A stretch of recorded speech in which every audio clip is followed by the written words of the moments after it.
গুরুচাঁদ বন্দনা।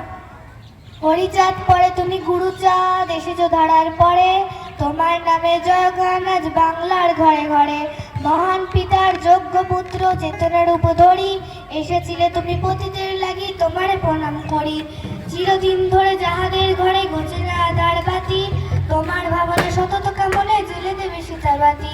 চণ্ডাল ছিল অচ্যুত হয়ে কাদামাটি মেখে গায়, বিদ্যা ছিল না বুদ্ধি ছিল না, ছিল বড় অসহায়। বিদ্যার আহ্লায় পেলে তবে যাবে না দুঃখ ভার, গ্রামে গ্রামে তাই পাঠশালা করে করেছ উপায় তার। বিদ্যা শেখার পাওনি সুযোগ তুমি দয়াল ভাবে, তুমি আমাদের বিদ্যাসাগর, বিদ্যা দিয়েছ সবে। ঘোচাইছ তুমি চণ্ডাল নাম, দিয়েছ পথের দিশা, আনিয়েছ তুমি নতুন সূর্য, কাটিয়েছ আমার নিশা। তুমি সেখানে চিন্তা চেতনা চলেছে নতুন পথে, আমরা চলেছি সেই পথ ধরে তোমার কোন রাতে। হে মহান গুরু লই শিহরণ তোমার চরণ তলে, মাথা নত করি বন্দনা করি, জয় গুরুচাঁদ বলে, জয় গুরুচাঁদ।